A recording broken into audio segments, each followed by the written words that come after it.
Hello students, let us start with new topic. थोड़ी सी theory है, आप लोगों को लिखना पड़ेगा। प्लीज स्टार्ट करिए। Electric lines of force theory part है। You have to write electric lines of force. First point, the lines of force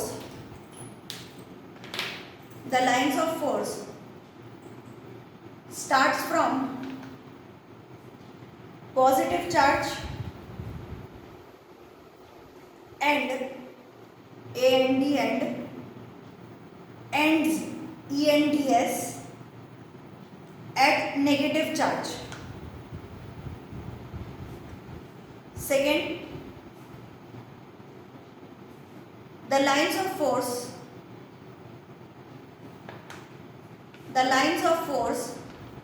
do not pass through a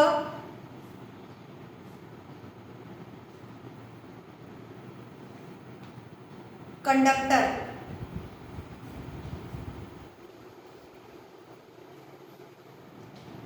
which indicates that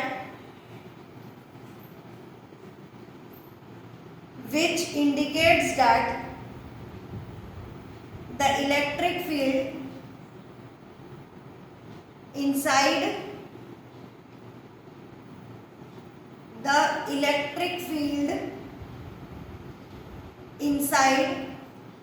a conductor is always zero. आराम से लिखिए, कोई जल्दी नहीं है हमें। is always zero. Next point, the lines of force never intersect each other. The lines of force never intersect each other, which means that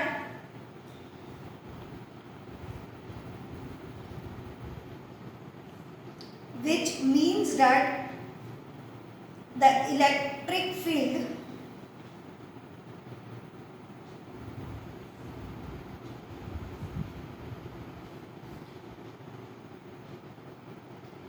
cannot have two directions.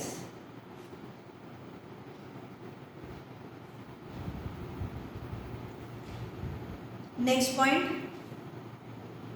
the relative closeness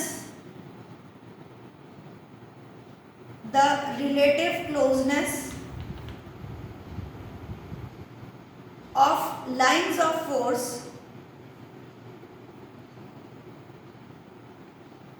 in different regions of space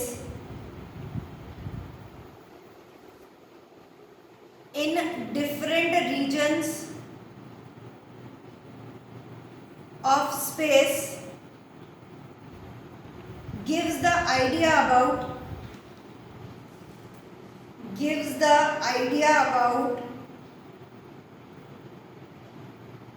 the relative strength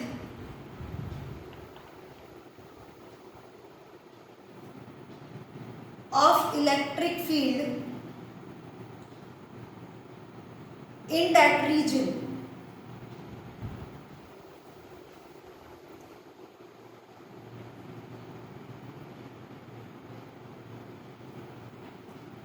Next, the lines of force exert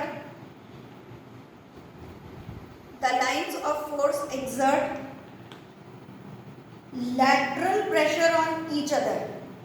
underline करेगा, lateral pressure on each other, which shows that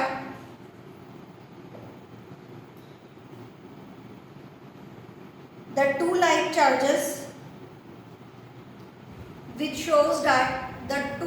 charges repel each other.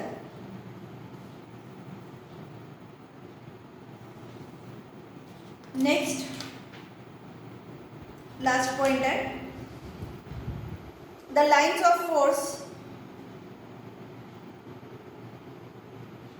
contract longitudinally.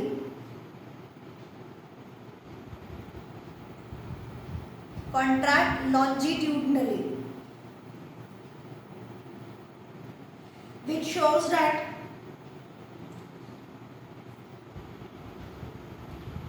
two unlike charges attract each other.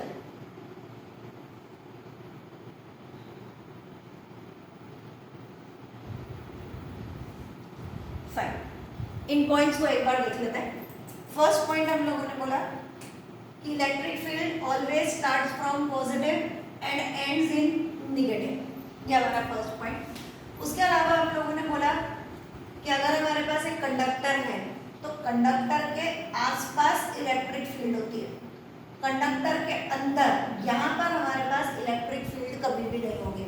हमने लिखा है electric field inside the conductor is always equal to 0. उसके अलावा हम लोगों ने point लिया कि the line of force never intersect each other.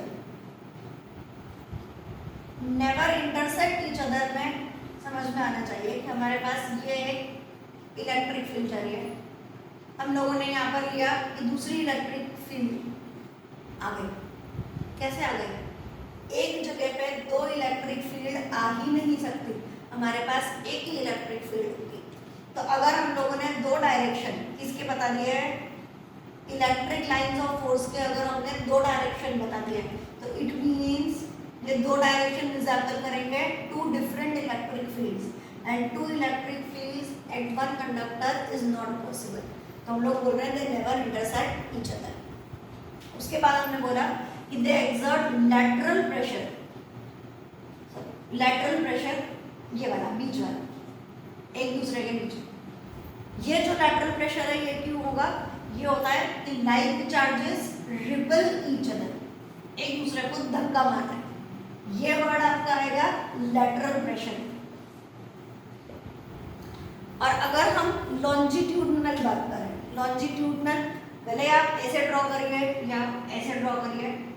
तो लॉन्जिट्यूडनल प्रेशर मतलब आपके पास ये एक चार्ज वाली कोई लाइन जा रही है. अगर आपके पास यहाँ एक पॉजिटिव है और यहाँ नेगेटिव है तो both will attract each other. Attraction में ये क्या होगा? कॉन्ट्रैक्शन शो करेगा. तो ये जो कॉन्ट्रैक्शन है उसके लिए हमने वर्ड लिखा है कि longitudinal contraction resembles that unlike charges attract each other. और लैटरल प्रेशर ये वाला shows that like charges ripple each other. पता चलता है. ये सारे पॉइंट्स आप लोगों ने लिख लिए.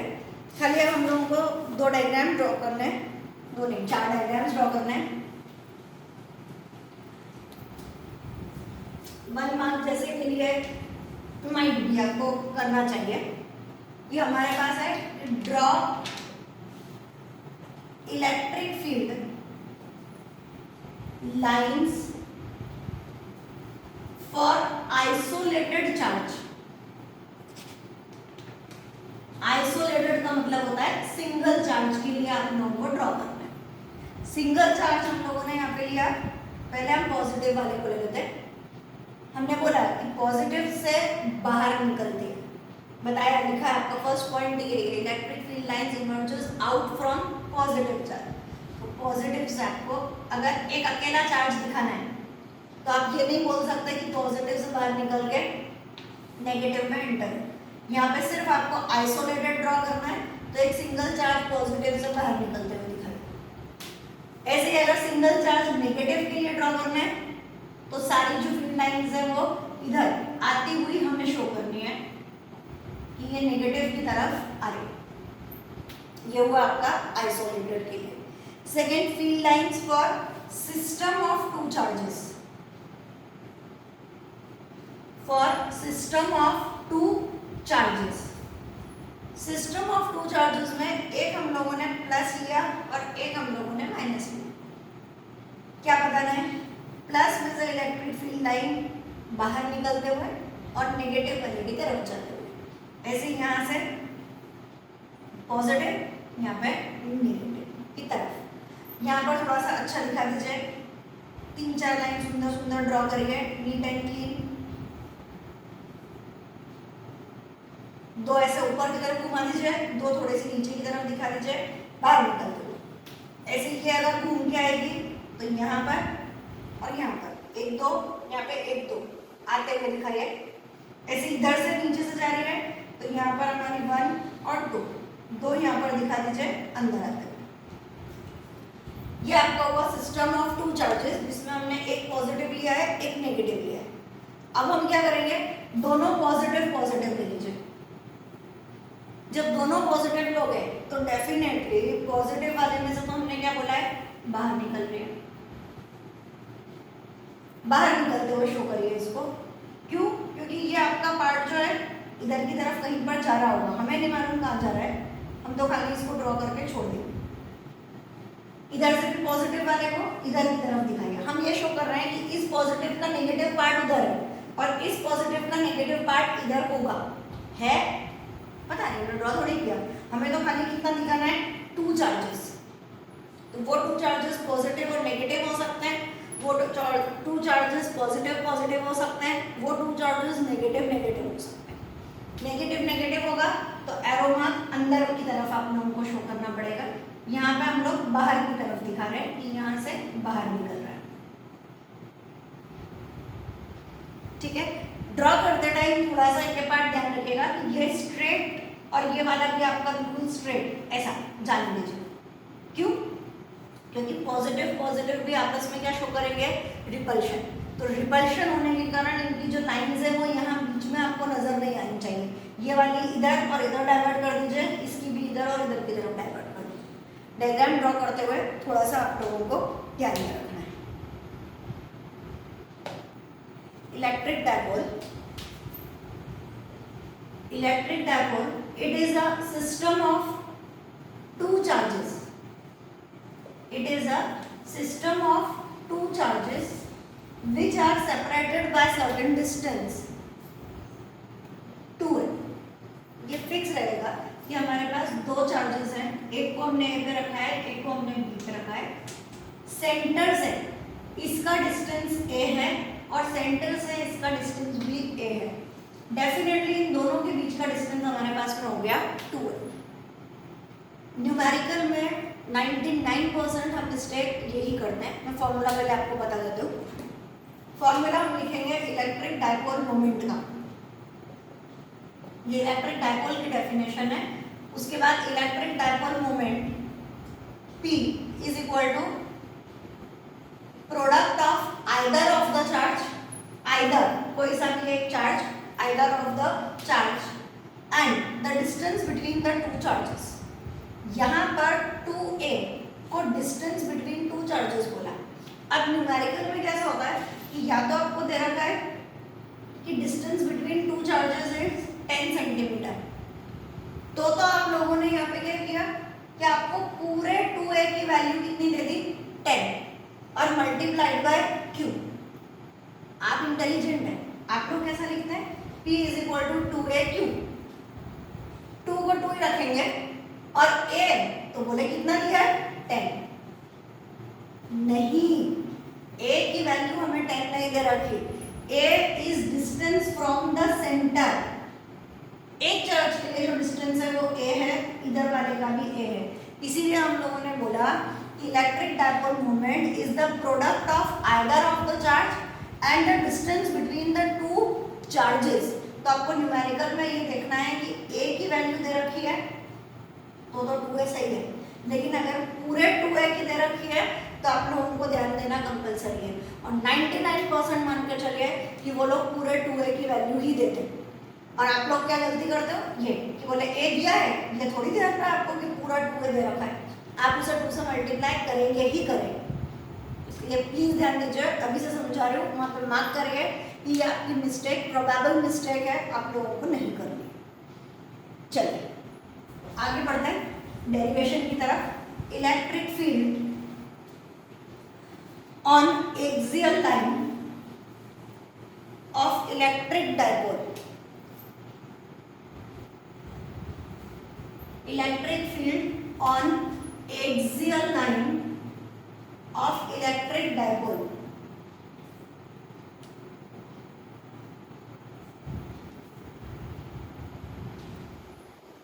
ए पर हमने एक चार्ज रख रखा है -q, बी पे हमने चार्ज रख रखा है +q। -q + q होगा तभी डायपोल मोमेंट अराइज होगा। तो दोनों के चार्जेस ऑपोजिट रखिए। O से A तक का डिस्टेंस ए, ओ से बी तक का डिस्टेंस ए, ये सब आपका थ्योरी पार्ट है, वो आप लोगों को लिखना है। ओ से लेके पी तक जहां पर हम अपनी इलेक्ट्रिक फील्ड कैलकुलेट करने जा रहे हैं, सेंटर से पी तक का डिस्टेंस हम लोगों ने ले रखा है आर। इधर की तरफ एक इलेक्ट्रिक फील्ड जा रही है ईबी, इधर पीछे एक इलेक्ट्रिक फील्ड जा रही है ई है। जिस डायरेक्शन में ईबी है उसी डायरेक्शन में हमारे पास में ईबी जाएगा। ये सब आपका पूरा डायग्राम रहेगा। हम लोग मैग्नीट्यूड वाइज चालू करेंगे। मैग्नीट्यूड वाइज हम लोग लेंगे electric field E is equal to E A plus E B.